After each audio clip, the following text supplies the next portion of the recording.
Okay, let's move on to the next topic, adaptation options for coastal protection structure. Major adaptation measures in coastal protection structures has several kinds of major factors. The first major factor is beach and land protection.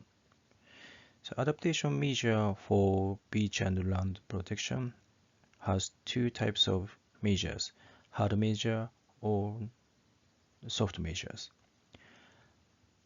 The soft measure includes creation of a comprehensive sediment management plan and development of new technology for coastal erosion countermeasure and so on.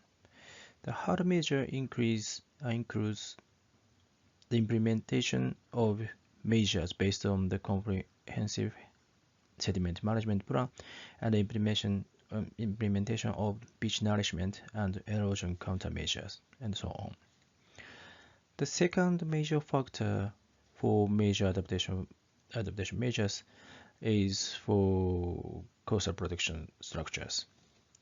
The protection measure has also two kinds of measures, hard measure and soft measure. The soft measure includes the monitoring of sea condition, the regular review of external design forces based on the latest projected results, and so on. And hard measure has the development of resilient coastal dike or implementation of beach nourishment and erosion countermeasures. The third major factor for adaptation method in coastal protection structure is hinterland. So adaptation measure for hinterland has also hard and soft measures. The hard measures include the strategic development of coastal facilities based on the area with high risk of damage and renewal time, and measures to prevent backflow at high tide and so on. And the soft measure includes the support of preparations hazard map by municipalities and optimizing land use by seizing the opportunity to set back protection lines and transfer consolidated urban functions and so on. It is a critical countermeasure for climate change adaptation in coastal area to develop and improve coastal protection structures. In development and improvement of these structures, there are three key questions. What should we implement? So, raising the height of the structure or increase of stability of these structures or both? The second one is when should we implement?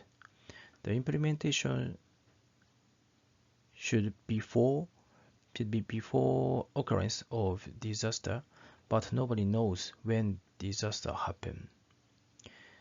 The third one is how much should we consider the climate change effect? Observation data may include both natural fluctuations and trend of global warming. So we have to distinguish these effects in observation data.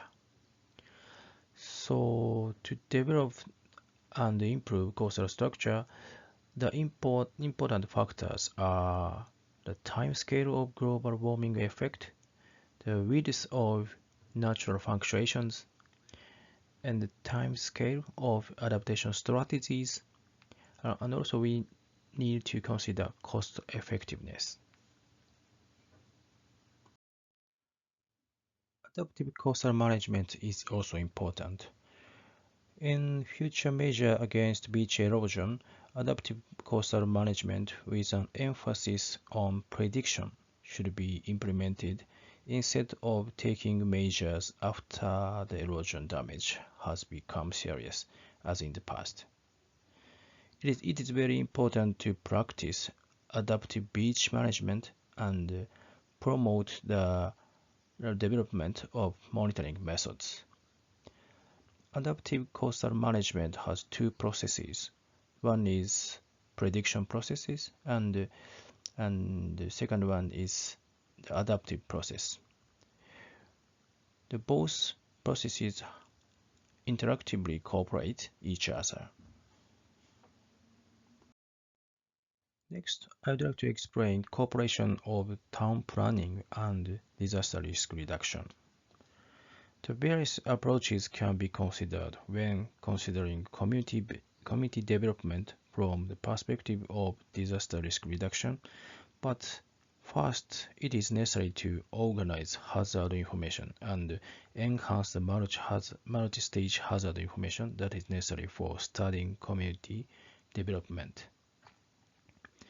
Based on those coastal hazard information, the risks in the area are analyzed and evaluated, and the direction of town development is considered.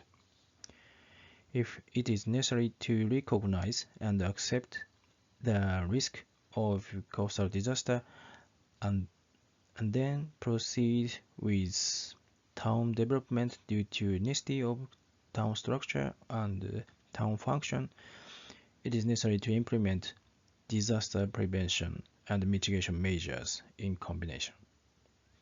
At that time, if new hazard information is needed, it is necessary to further enhance the information. Next, I'd like to explain direction of town planning based on disaster risk reduction. Based on the evaluated risk, in principle, we must avoid the risk of water disasters as much as possible in each region. And we have to determine the direction of town development considering the necessity of town structure, such as the location of important facilities for town functions. There might be some areas where town functions are concentrated and which is where necessary for town functions even if the risks remain after implementation of disaster prevention and mitigation measures. It is also possible to position such area as town development promotion area with risk avoidance by taking evacuation measure and so on. Next, I would like to explain disaster risk reduction with town planning. If community development is promoted in the area where disaster risk exists, it is necessary to work on disaster prevention and mitigation measures according to the contents of the risk. If you have area where the disaster risk is high and it's judged that it is not appropriate to proceed with community development, these areas should be relocated to a safety area. At that time, the careful consensus building with the residents of the area to be relocated is required. Okay, let's move on to the next topic, examples and challenges in the Pacific region. Firstly, I would like to introduce rock revetment. The rock revetments are conventional land protection structure that have been used extensively throughout the Pacific. A rock revetment is formed using a geotextile filter fabric placed on a formed backshore slope overlain by a cushion layer of small rock and protected from wave energy by suitable larger rock armor. The climate change adaptation is here. The future sea level rise may result in higher water levels at the structure and higher waves reaching the structure. The challenge is the undersizing rock can be upgraded by placing an additional layer of larger rock over the undersized rock. The increased overtopping can be reduced by raising the crest of the structure using either additional geotextile and rock armor or by installing or upgrading a crown wall. The next example is CB revetment. The CBs are pattern-placed hexagonal interlocking unit. Once interlocked, the units act as a blanket with a high structural integrity to mass ratio compared to random placed concrete armor units. The climate change adaptation is here. So future sea level rise may result in higher water levels at the structure and higher waves reaching the structure. The unit size generally cannot be increased with the rebuild, so allow for increased future wave height in design. The increased overtopping can be reduced by raising the crest of the structure using a crown wall or earth band and additional CB units. Next example is concrete block revetment. A revetment constructed of standard concrete masonry blocks or beser blocks is proposed as a low-cost alternatives to the more established blanket system, such as CBs and terrafic blocks. A climate change adaptation is here. So while the design life of this structure is not expected to long, the future sea level rise and conditions may result in higher water levels at the structure and higher waves reaching the structures. The unit size cannot be increased, so allow for increased future wave height in design or use alternative materials. Increased overtopping can be reduced by raising the crest of the structure using a crown wall or earth bond and additional units. Next example is geosynthetic container revetment. Geotextile containers are commonly referred to as geobags. They comprise a geotextile pillow filled with sand. So climate change adaptation is here. So the future sea level rise may result in higher water levels at the structure and allow higher waves to reach the structure. So geotextile containers cannot generally be upgraded except by placing a larger container unit in front. Increased wave height should be allowed for in design. Another challenge is here, increased overtopping can be reduced by raising the crest of the structure using additional container unit. The final example is grouted rock wall. Grouted rock walls are constructed using stones or coral blocks, which are stacked and set in mortar with a geotextile and drainage layer behind, as well as drains through the structure. The climate change adaptation is here.